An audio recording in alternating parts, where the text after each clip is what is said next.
Bagi sebagian masyarakat, menjadi pegawai negeri sipil merupakan profesi idaman.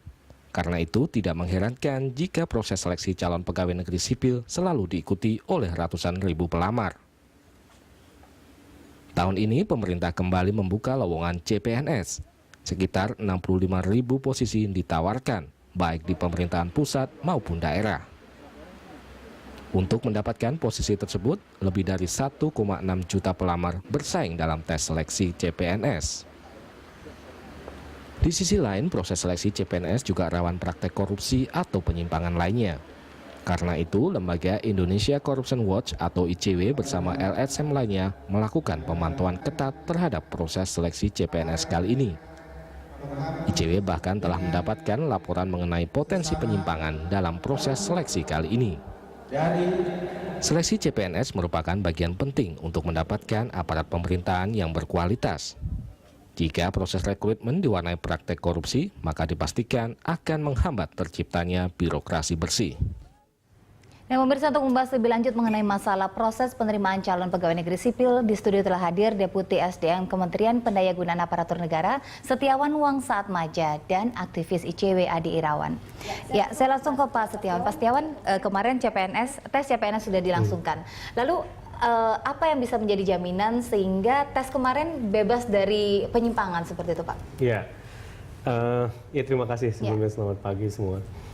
Jadi yang terpenting bahwa di dalam tahun ini kita pastikan bahwa dari mulai penyusunan soal, kemudian pengolahan lembar jawaban komputernya, kemudian sistem pengawasannya, gitu ya, kita betul-betul dilakukan oleh panitia nasional untuk istilahnya khususnya untuk di dalam yang saya ceritakan tadi, juga dibantu oleh teman-teman panitia seleksi daerah. Bisa dikatakan ini lebih baik dibandingkan tahun-tahun sebelumnya?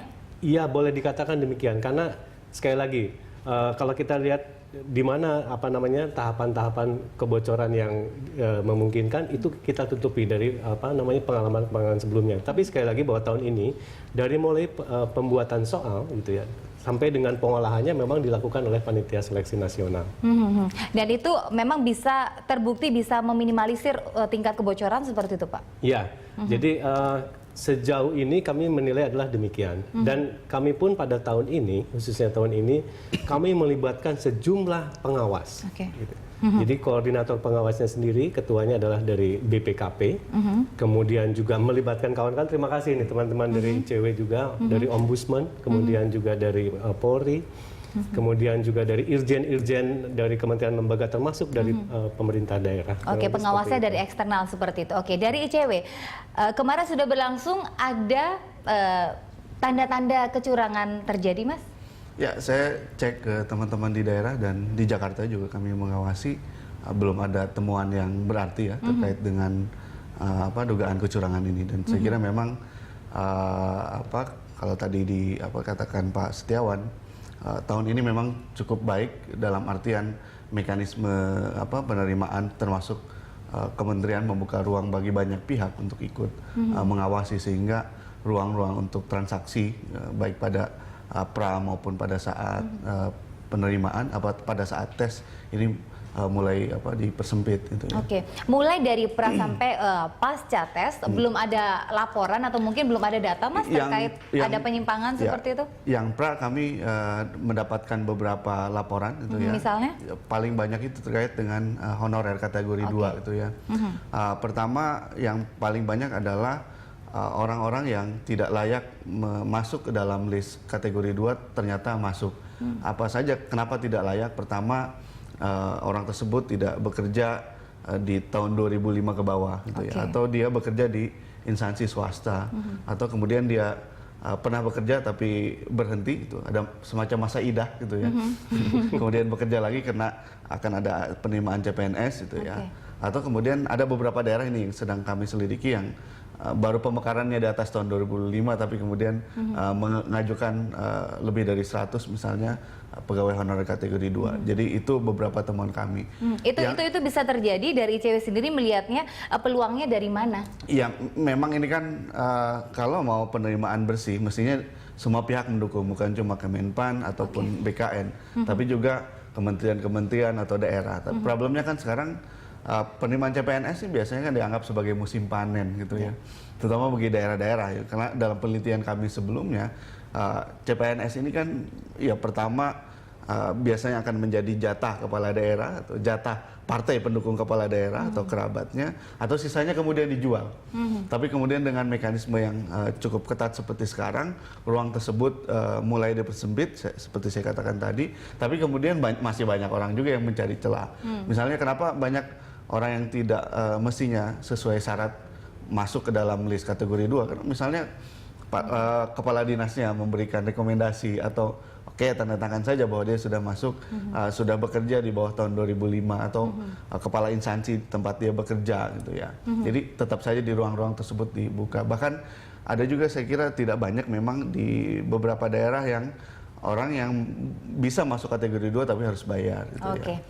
Selain itu memang temuan kami yang kategori umum tetap saja masalah klasik ditemukan, misalnya soal dugaan praktek dugaan suap gitu ya. Ya memang ini tidak di dalam sistem tapi di luar sistem. Beberapa orang memanfaatkan momentum penerimaan CPNS itu ya, termasuk ada misalnya anggota DPRD yang memanfaatkan momentum CPNS, dia menjanjikan bahwa dia bisa memasukkan. Ada oknum-oknum seperti itu, Pak. Ini musim panen, benar Pak? Bisa dibilang seperti itu, musim panen? Iya. Iya, istilahnya dari ICW adalah musim panen. Tapi memang realitanya seperti itu, Pak, sebelum-sebelumnya. Ya. Soalnya gini, kita mengadakan formasi CPNS ini kan didasarkan kepada kebutuhan pegawai gitu ya. Karena kita juga melihat batas usia pensiun. Jadi kalau umpamanya terlalu banyak pensiun gitu ya, kemudian tidak ada penggantinya, lalu siapa lagi yang bekerja nantinya kan untuk di pemerintahan. Nah, karena itu sekali lagi bahwa ini memang kalau kita melihat dari siklusnya adalah memang kita perlu mengadakan formasi ini kan, kurang lebih seperti itu. Oke, untuk tahun ini diperketat, tetapi tadi Mas Ade bilang juga masih ada saja orang-orang yang memanfaatkan peluang-peluang yang bisa dilakukan. Saya ke Pak Setiawan lagi. Pak Setiawan, tes sudah cukup ketat ini, tetapi dari ICW bilang masih ada celah-celah yang bisa dimanfaatkan oleh orang-orang tertentu. Tanggapannya? Ya, jadi saya sangat sepakat tadi dengan Pak Ade ini, bahwa memang seharusnya istilahnya nuansa atau semangat untuk kita ingin mendapatkan putra-putri terbaik ini kan tidak hanya Kemenpan saja, tidak hanya BKN saja, tetapi dari seluruh instansi dan pemerintah daerah ya, yang mereka memang harus mengadakan formasi itu. Jadi artinya bahwa kalau kita mempunyai semangat yang sama gitu ya, artinya mereka pun akan menjaga hal yang ini yang sama, rasa memiliki yang tinggi gitu ya. Nah, tadi disebutkan bahwa salah satu peluang yang saat ini terjadi adalah kaitannya dengan memasukkannya nama-nama yang tenaga honorer K2 tadi. Gitu. Di dalam PP, kita ada 2 PP, PP 48 dan PP 56 yang mengatur untuk K2 ini. Tapi itu pun kan hanya berlangsung sampai dengan tahun ini dan diadakan terakhir 2014. Di dalam aturan tersebut dikatakan bahwa bagi tenaga honorer yang bekerja 1 Januari 2005 boleh gitu ya untuk mengikuti ini. Tapi tadi disebutkan barangkali ada yang 2007, ada yang 2011 dan lain sebagainya. Tapi jangan takut, sistem kita memang istilahnya sudah memblocking itu. Karena ketika nanti di dalam pemberkasan dan lain sebagainya ada di antaranya yang lolos seperti itu pun akan gugur dengan sendirinya. Nah, oleh karena itu mudah-mudahan bisa dimengerti oleh masyarakat semua gitu ya, termasuk oleh pemerintah daerah atau teman-teman lainnya di kementerian dan lembaga. Apabila disisipkan seperti itu percuma nanti, karena kita ada verifikasi ulang gitu ya kaitannya dengan otentis apakah itu betul atau tidak gitu. Kita verifikasi seperti itu. Jika dari penjelasan Pak Setiawan tadi kita melihat sistemnya sudah sangat bagus untuk menghasilkan orang-orang yang kredibel seperti itu, Pak. Tetapi Mas Ade, apakah nanti akan bisa dipelaksanakan di lapangan apabila mereka sudah bekerja, akan bisa menjamin mereka masih menjadi yang terbaik, bebas dari korupsi dan lain-lain, sementara birokrasi kita tahu, misalnya di atas-atas itu seperti itu meskipun sudah bagus, pasti akan ikut-ikutan juga. Ya, setidaknya memang pada saat rekrutmen mereka kementerian atau daerah-daerah mendapatkan input yang baik gitu ya. Makanya kemudian saya kira kalau bicara soal reformasi birokrasi tidak hanya bicara pada saat rekrutmen gitu ya, tapi juga pada saat terjadi di dalam. Dan mudah-mudahan Kemenpan bisa menjalankan roadmap yang sudah mereka buat gitu ya. Birokrasi ini tidak dijadikan mesin gitu ya oleh bos-bos mereka gitu, baik itu di daerah maupun di pusat untuk mengabdi dan mencari uang untuk kepentingan bosnya gitu ya. Tapi birokrasi kembali ke kita hanya menjadi mesin untuk melayani publik gitu ya. Tetapi setidaknya dengan mereka-mereka yang sudah dihasilkan ini apakah bisa meminimalisir terjadinya praktek-praktek seperti itu karena mereka kualitas yang terbaik seperti itu yang sudah dibilang oleh Pak Setiawan? Iya, tentu saja ketika rekrutmennya tanpa kolusi atau tanpa suap gitu ya, si PNS yang terpilih ini tidak kemudian orientasinya mengumpulkan uang yang sudah mereka keluarkan untuk masuk atau kemudian menjadi patron, mematronkan diri kepada orang yang membawa dia gitu ya. Yang sekarang menjadi masalah kan terutama di daerah-daerah yang kami lihat ketika si pegawai ini direkrut karena dia suap atau karena hubungan kolutif gitu ya atau hubungan nepotis gitu ya, akhirnya dia bekerja untuk mengabdi kepada orang yang membawa dia gitu ya. Atau apalagi kalau yang atasannya adalah keluarga dia gitu ya. Saya kira daerah-daerah dekat sini banyak gitu ya. Anggota keluarga dan sebagainya gitu ya. Itu jadi CPNS jadi penampungan untuk keluarga besar mereka gitu. Jadi pada akhirnya ya tidak bekerja dengan maksimal. Orang yang terpilih bukan orang yang terbaik gitu ya, tapi orang-orang yang memang ya hanya bisa mematronkan diri kepada si yang membawa dia. Oke Pak, ini dengan tes yang begitu ketat seperti ini, apakah bisa menjadi jaminan Pak memang yang lulus ini adalah yang terbaik, tidak hanya untuk mengisi kuota-kuota yang masih kosong itu atau yang membutuhkan PNS seperti itu Pak? Ya, yang pertama bahwa sistem ini kan kita tidak mengisi formasi gitu ya, tapi passing grade didasarkan. Jadi kalau seumpamanya passing grade minimal mereka nggak lalui gitu ya, formasi kosong ya kosong sudah. Oh kosong saja begitu, seperti itu. Terus tadi disebutkan juga kaitannya dengan apa menjamin untuk kedepannya. Yang pertama bahwa di dalam sistem reformasi birokrasi kan banyak ya komponennya gitu ya. Di antaranya semasa rekrutmen ini. Nah rekrutmen ini apabila kita jalankan dengan baik itu satu masalah sudah kita selesaikan untuk menuju yang berikutnya. Karena ketika yang berikutnya, artinya kan sistem di dalam lingkungan dia bekerja pun itu harus ditata. Oleh karena itu, ini secara simultan kita pun menata itu, menata kaitannya dengan birokrasi, meningkatkan profesionalisme kan gitu. Mereka harus ada diklat yang profesional dan lain sebagainya. Termasuk sistem-sistem lainnya lah, perampingan dari sistem birokrasi, terus kelembagaan dan lain sebagainya. Itu merupakan bukan salah satu komponen keseluruhan dari reformasi birokrasi. Tetapi satu elemen yang paling utama di awal gitu ya, sistem rekrutmen ini mudah-mudahan kita bisa selesaikan dengan baik. Kurang lebih seperti itu. Oke, Pak, efisiensi itu apakah sudah berjalan Pak sehingga moratorium PNS bisa dijalankan seperti itu Pak? Ya, jadi sekali lagi kan kita cukup lama ya kemarin moratorium tidak mengadakan untuk formasi CPNS ini. Dan kita juga melihat bagaimana istilahnya pengisian dari batas usia pensiun. Banyak yang pensiun kan gitu ya, kemudian harus diisi dan lain sebagainya. Saat ini sebetulnya kita boleh dikata secara nasional ini adalah minus growth untuk pertumbuhan pengadaan CPNS ini. Jadi banyak yang berteriak gitu ya dari instansi, lembaga gitu, yang memang kekurangan sebetulnya. Karena banyak seperti halnya di instansi keuangan, kemudian di LIPI misalnya kan, karena mereka juga membutuhkan regenerasi dan lain sebagainya. Nah oleh karena itu sekali lagi bahwa kita pun ingin mengimbangi dengan kualitas yang masuk gitu ya, kurang lebih seperti itu. Jadi walaupun kita secara kuantitas barangkali kurang gitu, tapi itu kurang pun tanda kutip ya. Barangkali ada daerah-daerah yang berlebih, kemudian ada yang kurang dan lain sebagainya. Nah, oleh karena itu mekanisme kita, redistribusi PNS pun akan kita jalankan. Ya, kurang lebih seperti itu. Ini sistem pada saat tes kemarin itu ada sistem lembar jawab komputer yang diklaim ini efektif untuk jauh dari kecurangan seperti itu. Ini bisa dijelaskan Pak sehingga masyarakat benar-benar yakin oh ternyata memang benar yang ikut tes PNS kemarin memang benar-benar bisa berkualitas. Ya. Jadi yang tahun ini kita melaksanakan dual system gitu ya. Yang pertama dengan sistem CAT, jadi Computer Assisted Test. Jadi tes yang dibantu dengan komputer. Ada kurang lebih 72 instansi yang sudah melakukan dengan sistem ini. Dan sebetulnya ini kita rekom semuanya. Saya rasa juga dari teman-teman ICW juga sepaham ya. Dan sistem yang menggunakan komputer ini itu langsung terdisplay dan langsung keluar. Pada saat kita mengisi salah atau benar itu langsung keluar. Jadi transparan seperti itu.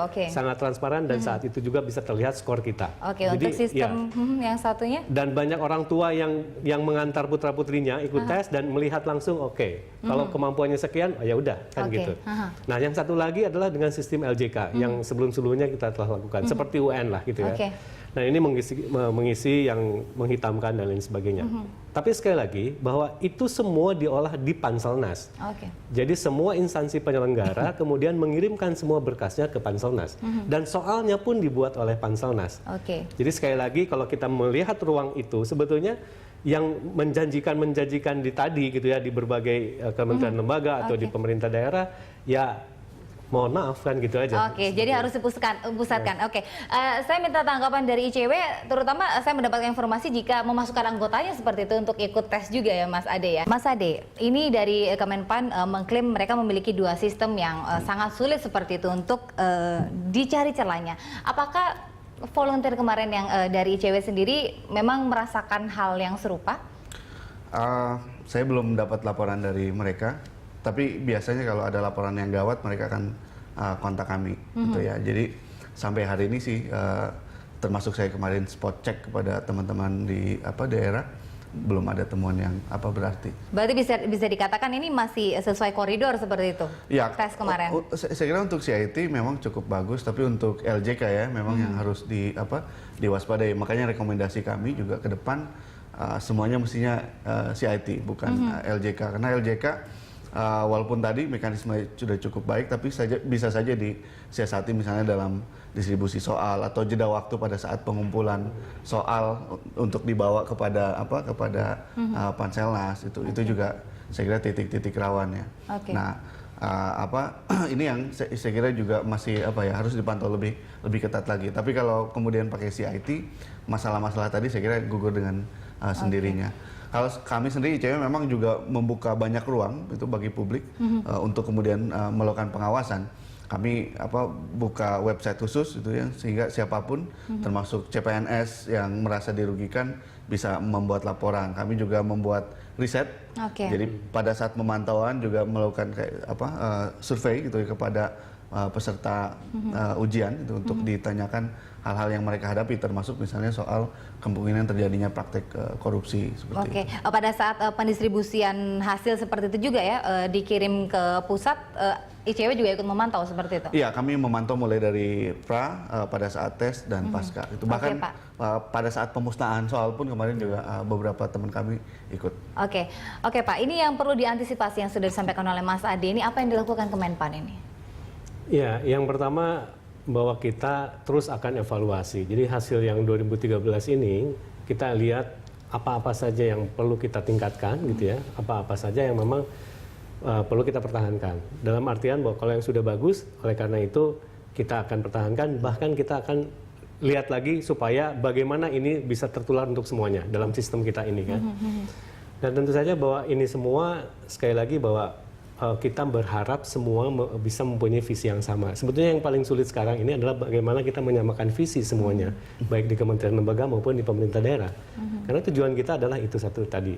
Jadi pertama mendapatkan putra-putri terbaik bangsa ini, kemudian yang kedua mengembalikan kepercayaan yang tadi itu. Aduh, kita nggak percaya deh kalau tes CPNS pasti begini-begini aja. Enggak, kita ingin kembalikan lagi atas dasar kemampuan mereka lah, secara individu lah gitu ya, yang betul-betul mampu gitu, yang mempunyai integritas tinggi dan itu bisa berhak masuk tanpa bantuan siapapun juga. Pak, tetapi tetap ada anggapan jika tes CPNS itu kan dilakukan secara massal sehingga kadang banyak beberapa PNS yang tidak sesuai peruntukannya seperti itu. Beda dengan penerimaan untuk badan usaha swasta seperti itu karena memang lebih sedikit jadi lebih terkontrol. Tanggapannya bagaimana, Pak? Ya, sebetulnya kita kan sudah seperti itu juga sistemnya. Jadi ketika kita menentukan formasi, kita pun kan formasi itu keluar berdasarkan dari analisis jabatan, analisis beban kerja, sehingga ini keluarlah formasi ini.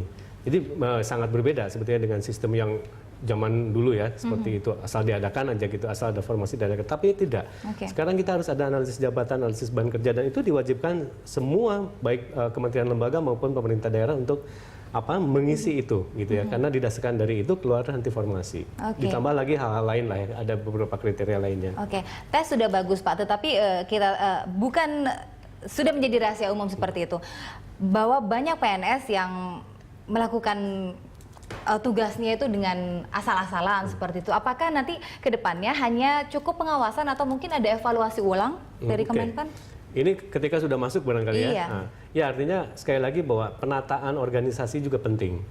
Jadi yang asal-asalan tadi misalnya tuh yang banyak nganggurnya barangkali organisasinya terlalu gemuk, sehingga ini orang sudah habis dikerjakan oleh semua yang lain-lain, dia nggak kebagian kerjaan, barangkali itu. Yang kedua barangkali kompetensi, barangkali dia nggak kompeten sehingga dia bingung mengerjain apa kan kayak gitu. Nah oleh karena itu jadi hal-hal inilah secara simultan gitu ya, kita benahi terus sehingga betul-betul bahwa ada ke depan, bahkan sekarang sudah keluar PP-nya gitu ya, penilaian kinerja. Bahkan kita ke depan ini kita akan menilai individual performance-nya seperti apa. Jadi kinerja individunya seperti apa. Kurang lebih seperti itu. Oke, tanggapannya Mas tadi? Ya, masalah terbesar di pegawai negeri kan politisasi menurut saya sih, gitu ya. Bahkan ini juga saya belum tadi sebut, salah satu teman kami juga di beberapa daerah soal CPNS ini jadi janji politik gitu ya, terutama dalam pemilu kada gitu ya. Banyak kandidat yang menjanjikan oke, kalau saya terpilih ya kalian akan bisa masuk menjadi pegawai. Nah sebenarnya bukan pada saat itu saja, tapi juga politisasi kerap terjadi ketika dia bekerja gitu ya. Dan politisasi dan korupsi ini biasanya berjalan beriringan gitu ya. Paling banyak kami sorot terutama di daerah menjelang pemilu atau pemilu kada. Pemilu 2014 ini pasti birokrasi dijadikan sebagai mesin pemenangan, terutama oleh incumbent atau orang-orang yang kemudian keluarganya mencalonkan diri kembali gitu ya. Nah, mesti diingat politisasi birokrasi ini bukan cuma birokrasi sebagai pemilih atau sebagai agen untuk kampanye, tapi juga sebagai tempat diimplementasikannya uang gitu ya. Jadi uang dipakai untuk kepentingan politik. Nah, kalau itu semua ada komitmen baik pada tingkat pusat maupun pada tingkat daerah, ya mudah-mudahan ketika tidak dipolitisasi ya birokrasi bisa lebih baik. Mudah-mudahan usulan Kemenpan Undang-Undang ASN juga bisa disetujui aparatur sipil negara sehingga politisasi itu tidak terjadi. Baik, kita tunggu saja mudah-mudahan ada sinergi seperti itu dan mudah-mudahan tes yang sudah dilakukan oleh Kemenpan untuk tahun ini bisa meminimalisir ini Mas terjadi kecurangan dan korupsi di kedepannya. Dan mudah-mudahan ini dilanjutkan tahun depan walaupun menterinya berganti ya. Jangan sampai ganti menteri, ganti kebijakan lagi akhirnya jadi mundur lagi. Kita tunggu ya Pak ya kinerja dari Kemenpan. Terima kasih Pak sudah hadir bersama kami.